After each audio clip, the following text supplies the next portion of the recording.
Welcome to Foresight monograph YouTube channel. ത്രില്ലിങ്ങും സസ്പെൻസും മിസ്റ്ററിയും നിറഞ്ഞ വിഷയങ്ങൾ നിങ്ങളുടെ മുന്നിലേക്ക് എത്തിക്കുന്ന ഒരു കുഞ്ഞു ചാനലാണിത്. ഇഷ്ടമായാൽ ലൈക്ക് ചെയ്യുക, ഷെയർ ചെയ്യുക, സബ്സ്ക്രൈബ് ചെയ്യുക.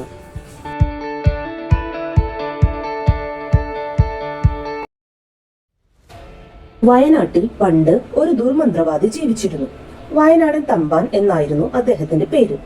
തമ്പാന് കുറിച്യർ വിഭാഗത്തിൽപ്പെട്ട ഒരു ആദിവാസി സ്ത്രീയോട് പ്രണയമായി. അയാളിൽ നിന്നും ആ ആദിവാസി സ്ത്രീ ഗർഭിണിയായി.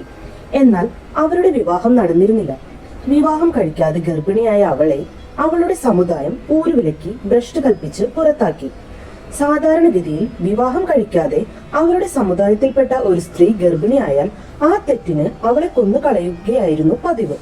എന്നാൽ ദുർമന്ത്രവാദിയായിരുന്ന തമ്പാനിൽ നിന്നാണ് അവൾ ഗർഭിണിയായതെന്നറിഞ്ഞ അവർ അവളെ കൊന്നില്ല. അവളെയും മാതാപിതാക്കളെയും ഭ്രഷ്ട് കൽപ്പിച്ച് ഊരിന് പുറത്താക്കി. കുറച്ചു മാസങ്ങൾ കഴിഞ്ഞ് ആ ആദിവാസി യുവതി ഒരു പെൺകുഞ്ഞിനെ പ്രസവിച്ചു. കൊല്ലവർഷം 626 കന്നിമാസത്തിലെ ഒരു അമാവാസി നാളിലാണ് ആ കുഞ്ഞ് ജനിച്ചത്. ആ കുഞ്ഞ് സാധാരണ കുഞ്ഞുങ്ങളെ പോലെ ആയിരുന്നില്ല. ജനിച്ചയുടൻ എല്ലാ കുഞ്ഞുങ്ങളും കരയും. എന്നാൽ അവൾ അങ്ങനെ കരഞ്ഞിരുന്നില്ല. മാത്രമല്ല, പുഞ്ചിരിയോടെയാണ് അവൾ ജനിച്ചു വീണത്. തല നിറയെ മുടിയോടെ ജനിച്ച ആ പെൺകുഞ്ഞിന് പക്ഷേ ഒരു മുല മാത്രമേ ഉണ്ടായിരുന്നുള്ളൂ. നെഞ്ചിനു നടുവിലായാണ് ആ മുലയുണ്ടായിരുന്നത്. അങ്ങനെ ഒട്ടേറെ പ്രത്യേകതകളോട് ജനിച്ച അവൾ ആ കാട്ടിൽ വളർന്നു. അവൾക്ക് 8 വയസ്സായപ്പോൾ അവളുടെ പിതാവായ തമ്പാൻ മരണപ്പെട്ടു. കുറച്ചു മാസങ്ങൾ കഴിഞ്ഞപ്പോൾ കാട്ടിൽ ഭക്ഷണം ശേഖരിക്കാൻ പോയ അവളുടെ അപ്പൂപ്പനെയും അമ്മൂമ്മയെയും പുലി പിടിച്ചു കൊന്നു തിന്നു. അങ്ങനെ അവളും അമ്മയും തനിച്ചായി. എന്നാൽ ദുരന്തങ്ങൾ പിന്നെയും അവളെ തേടി വന്നു. കുറച്ചു മാസങ്ങൾ കഴിഞ്ഞപ്പോൾ അവളുടെ അമ്മയ്ക്ക് കലശലായ പനി പിടിപെട്ടു. ആ കുഞ്ഞ് തന്റെ അമ്മയെ രക്ഷിക്കണമെന്ന് ആവശ്യപ്പെട്ട് സഹായത്തിനായി പല വീടുകളുടെയും മുന്നിലെത്തി യാചിച്ചു. എന്നാൽ ആരും അവളെ സഹായിച്ചില്ല. ഊരുവിലക്കുണ്ടായിരുന്ന അവരെ സഹായിക്കാൻ ആരും തയ്യാറായിരുന്നില്ല.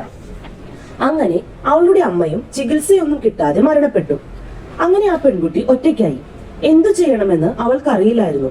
അവളുടെ അച്ഛൻ തമ്പാന്റെ നാട് മാനന്തവാടിയിലായിരുന്നു. അവൾ അങ്ങോട്ട് പോകാനായി തീരുമാനിച്ചു. തമ്പാൻ ജീവിച്ചിരുന്നപ്പോൾ അമ്മയോടൊപ്പം അവൾ മാനന്തവാടിയിൽ പോയിട്ടുണ്ടായിരുന്നു. ആ ഓർമ്മയും പരിചയവും വെച്ചാണ് അവൾ അങ്ങോട്ട് പോകാൻ തീരുമാനിച്ചത്. അവിടെ ഒരു ഭദ്രകാളി കാവ് ഉണ്ടായിരുന്നു. ആ കാവിൽ തമ്പാൻ പൂജകൾ ചെയ്യുമായിരുന്നു. തമ്പാന്റെ ആരാധനാമൂർത്തിയായിരുന്നു ഭദ്രകാളി. തമ്പാന്റെ മരണശേഷം ആ കാവിൽ പൂജകളൊന്നും നടന്നിരുന്നില്ല. എന്നിരുന്നാലും കാര്യസിദ്ധിക്കായി വിശ്വാസികൾ ആ കാവിൽ ഭക്ഷണം കൊണ്ടുവന്ന് ഭദ്രകാളിക്ക് സമർപ്പിക്കുമായിരുന്നു. ആ കാവിലെത്തിയ ഒറ്റമുലച്ചിക്ക് എങ്ങോട്ട് പോകണമെന്ന് അറിയില്ലായിരുന്നു. കാവിൽ ഭദ്രകാളിക്ക് സമർപ്പിക്കുന്ന ഭക്ഷണം അവൾ കഴിക്കാൻ തുടങ്ങി. ഭക്ഷണം മുടങ്ങാതെ ലഭിക്കാൻ തുടങ്ങിയതിനാൽ ആ കാവിൽ തന്നെ താമസിക്കാൻ അവൾ തീരുമാനിച്ചു. ആരും കാണാതെ അവൾ അവിടെ താമസമായി. തങ്ങൾ നിവേദിക്കുന്ന ഭക്ഷണം ഭദ്രകാളി കഴിച്ചെന്ന് വിശ്വസിച്ച് നാട്ടുകാർ സന്തോഷിച്ചു. അവർ നിവേദിച്ച ഭക്ഷണം കഴിച്ചിരുന്നത് ഒറ്റമുലച്ചിയാണെന്ന് അവർ അറിഞ്ഞിരുന്നില്ല. അതിനാൽ തന്നെ ദിനവും അവർ ഭക്ഷണ പാനീയങ്ങൾ ആ കാവിൽ നേദിച്ചു. അങ്ങനെ അവൾ ആ കാവിൽ ജീവിച്ചു. വർഷങ്ങൾ കഴിഞ്ഞു. സുന്ദരിയായ ഒരു പെൺകുട്ടിയായി അവൾ വളർന്നു വന്നു. ആരോരുമില്ലാതിരുന്ന അവൾക്ക് കാട്ടിലെ ജീവികളായിരുന്നു സഹവാസികൾ. വന്യമൃഗങ്ങളടക്കം അവളുടെ ചങ്ങാതിമാരായി.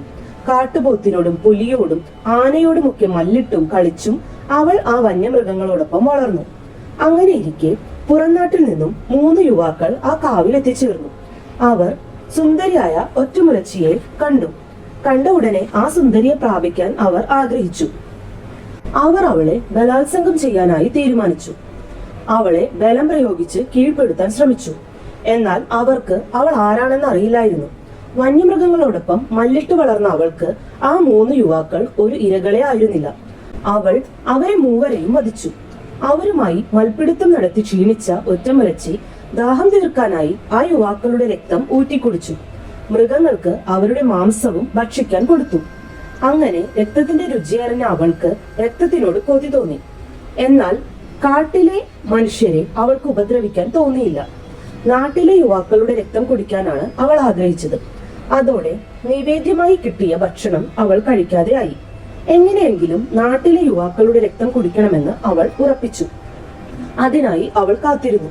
ഒരു ദിവസം ഒരു ഗ്രാമവാസി അവിടെ എത്തി. ഗണപതി വട്ടത്തിനടുത്തുള്ള മണിച്ചിറ എന്ന ഗ്രാമത്തിൽ നിന്നുമാണ് അയാൾ വന്നത്. അയാൾ ഒരു പ്രായമായ ആളായിരുന്നതിനാൽ അവൾ അയാളെ ഉപദ്രവിച്ചില്ല. അവൾക്ക് കുടിക്കേണ്ടിയിരുന്നത് യുവാക്കളുടെ രക്തം മാത്രമായിരുന്നു.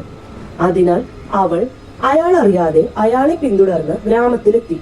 അവിടെ ഗ്രാമവാസികളുടെ കണ്ണിൽപ്പെടാതെ അവൾ ഒളിച്ചു താമസിക്കാൻ തീരുമാനിച്ചു. ആ ഗ്രാമത്തിന് സമീപമുള്ള അമ്പുകുത്തി മലയിലെ ഒരു ഗുഹയിൽ അവൾ താമസമാക്കി. അവളോടൊപ്പം ഭദ്രകാളിയും മാനന്തവാടിയിലെ തന്റെ കാവ് ഉപേക്ഷിച്ചു പോന്നിരുന്നു. ഭദ്രകാളി എപ്പോഴും അവളുടെ നിഴലായി അവളുടെ കൂടെ ഉണ്ടായിരുന്നു. അമ്പുകുത്തി മലയിലെ കാട്ടുവാസികളെ അവൾ പരിചയപ്പെട്ടു. അവരോട് സൗഹൃദം സ്ഥാപിച്ചു. അവളുടെ നിർദ്ദേശപ്രകാരം ആ കാട്ടുവാസികൾ ഭദ്രകാളിക്കായി ഒരു കാവ് അവിടെ പണിത് ഭദ്രകാളിയെ അവിടെ പ്രതിഷ്ഠിച്ചു. യുവാക്കളുടെ രക്തം കുടിക്കാനായി അവൾ ഗ്രാമത്തിലേക്ക് ഇറങ്ങും. നിലാവുള്ള രാത്രികളിലാണ് അവൾ ഇറങ്ങുക. യുവാക്കളുടെ വീടുകൾ നേരത്തെ തന്നെ കണ്ടുവച്ചിട്ടുണ്ടാകും. അവൾ ആ യുവാക്കൾ ഉറങ്ങുന്ന മുറിയുടെ പുറത്തെത്തും. ജനലിലൂടെ അവളുടെ മുല ചുരത്തി ഉറങ്ങിക്കിടക്കുന്ന യുവാക്കളുടെ വായിലേക്ക് ഇറ്റിക്കും. അതിൽ മയങ്ങി യുവാക്കൾ അവളുടെ അടുത്തേക്ക് നീങ്ങിയെത്തും. അപ്രകാരം അവർ അടുത്തെത്തുമ്പോൾ അവൾ അവരുടെ കഴുത്തിൽ പിടിമുറുക്കും.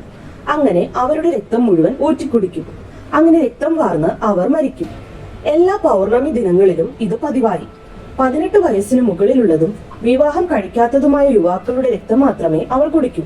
അപ്രകാരം യുവാക്കൾ മരണപ്പെടുന്ന വീടുകളിൽ സമ്പത്തും ഐശ്വര്യവും വർദ്ധിച്ചു. ഒറ്റമുലച്ച് യുവാക്കളെ കൊല്ലുമ്പോൾ അവളോടൊപ്പം എത്തുന്ന ഭദ്രകാളി ആ വീടിനെ അനുഗ്രഹിച്ചിട്ടാവും തിരികെ പോരുക. സമ്പത്തും ഐശ്വര്യവും ഒറ്റമുലച്ചി വഴിയായി വയനാട്ടിലെ പല വീടുകളിലും എത്തിച്ചേർന്നു. അങ്ങനെ വയനാട് അഭിവൃദ്ധിപ്പെട്ടു. എന്നാൽ നിരവധി യുവാക്കളുടെ ജീവനാണ് ഒറ്റമുലച്ചി കാരണം നഷ്ടപ്പെട്ടത്. ഇത് ജനങ്ങളെ പരിഭ്രാന്തരാക്കി. നിലാവുള്ള രാത്രിയിൽ പലരും ഒറ്റമുലച്ചിയെ കാണാൻ തുടങ്ങി.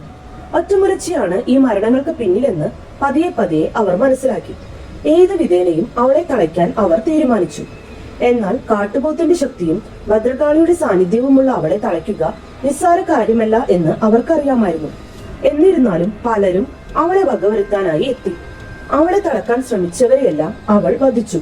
അപ്രകാരം അവളോട് ഏറ്റുമുട്ടി മരണപ്പെട്ടവരുടെ എല്ലാം കുടുംബങ്ങളിൽ ഭദ്രകാളി സമ്പത്തും ഐശ്വര്യവും കൊണ്ട് നിറച്ചു. അങ്ങനെ ഇരിക്കെ ഗണപതി വട്ടത്തിനടുത്തുള്ള ഒരു കാവിൽ ഒരു ദിവ്യൻ വന്നു. അത്ഭുത സിദ്ധിയും മന്ത്രശക്തിയും ഒക്കെ ഉള്ളയാളായിരുന്നു അത്. നാട്ടുകാർ ആ ദിവ്യനെ സമീപിച്ച് ഒറ്റമുലച്ചിയെ എങ്ങനെയെങ്കിലും തളയ്ക്കണമെന്ന് അഭ്യർത്ഥിച്ചു. വയനാടിന്റെയും പരിസര പ്രദേശങ്ങളുടെയും അഭിവൃദ്ധിക്ക് കാരണം ഒറ്റമുലച്ചിയാണെന്നും അതിനാൽ അവളെ വകവരുത്തിയാൽ അതോടെ ഈ സമ്പത്തും അഭിവൃദ്ധിയും ഒക്കെ പോകുമെന്നും ആ ദിവ്യൻ അവരോട് പറഞ്ഞു.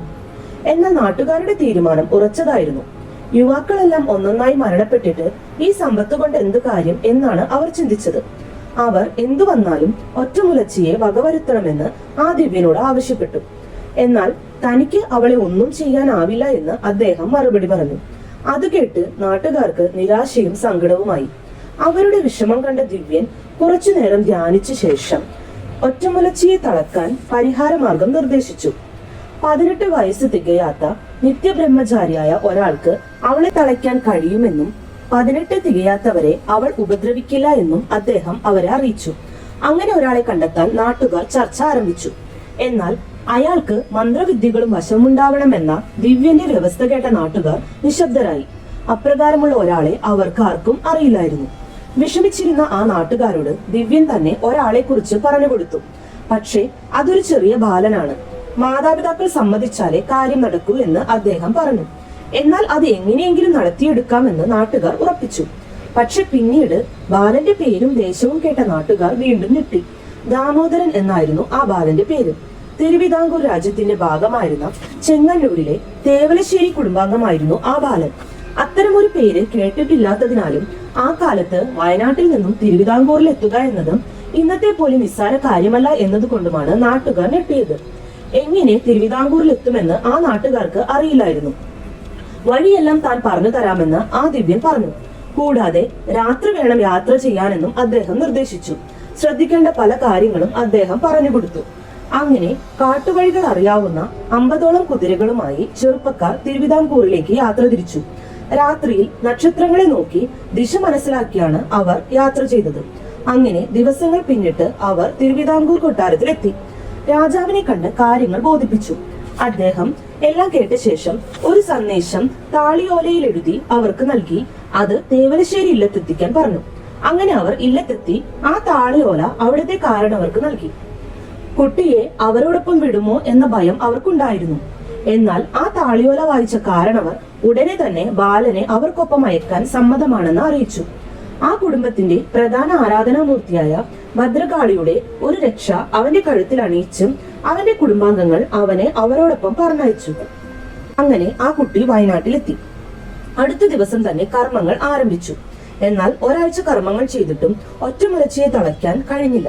അതോടെ ആ ബാലൻ ആഭിചാര ക്രിയകളുടെ കടുപ്പം വർദ്ധിപ്പിച്ചു. കർമ്മങ്ങൾ മുടക്കാൻ ഒറ്റമുലച്ചി പല വിദ്യകളും പ്രയോഗിച്ചു.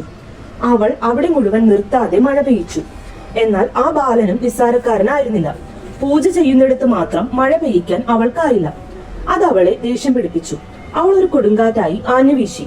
എല്ലാവരും ഭയന്നു വിറച്ചു. എന്നാൽ പൂജ നടക്കുന്നിടത്ത് ആ കൊടുങ്കാറ്റ് ഇളങ്കാറ്റായാണ് വീശിയത്. അങ്ങനെ സകല വിദ്യകളും പയറ്റി അവൾ പരാജയപ്പെട്ടു. അതോടെ പൂജ മുടക്കാൻ അവൾ കാട്ടിൽ നിന്നും കാട്ടുമൃഗങ്ങളെ അയച്ചു. അത് കണ്ട് നാട്ടുകാരെല്ലാം പേടിച്ച് ഓടി ഒളിച്ചു. എന്നാൽ വന്യമൃഗങ്ങൾക്ക് ആ ബാലനെ തൊടാനായില്ല. പുലിയും കാട്ടുപോത്തുമൊക്കെ അവന്റെ മുന്നിൽ പതുങ്ങി നിന്നു.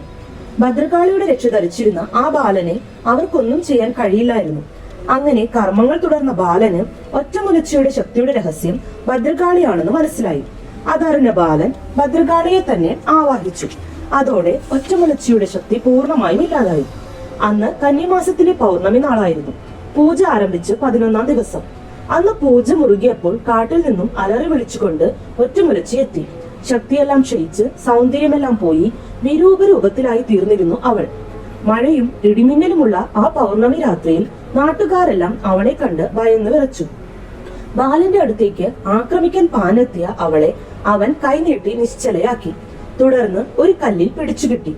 അപ്പോൾ ഒറ്റമുലച്ചി ആ ബാലനെയും വയനാട്ടുകാരെയും നിർത്താതെ ശപിക്കാൻ തുടങ്ങി.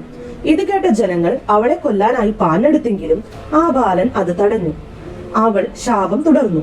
വയനാട് നശിച്ചില്ലാതെയാകും, പുറം നാട്ടുകാർ വന്ന് വയനാട്ടുകാരെ ഇല്ലാതാക്കും, ഈ നാട്ടുകാരെല്ലാം രോഗം പിടിച്ചു മരിക്കും എന്നെല്ലാം അവൾ ശപിച്ചുകൊണ്ടേയിരുന്നു. അങ്ങനെ ശപിച്ച് അവസാനം അവൾ അവിടെ തളർന്നു വീണ് മരിച്ചു. ആ ബാലൻ അവളുടെ ആത്മാവിനെ ബന്ധിച്ചു. 3 പതിറ്റാണ്ടുകളോളം വയനാടിനെ വിറപ്പിച്ച ഒറ്റമുലച്ചിയുടെ അവസാനമായിരുന്നു അത്. ആ ബാലൻ അന്ന് രാത്രി തന്നെ സ്വന്തം നാട്ടിലേക്ക് തിരിച്ചു. നിരവധി സമ്പത്തും പാരിതോഷികങ്ങളും കൊണ്ടാണ് ആ ബാലൻ മടങ്ങിയത്.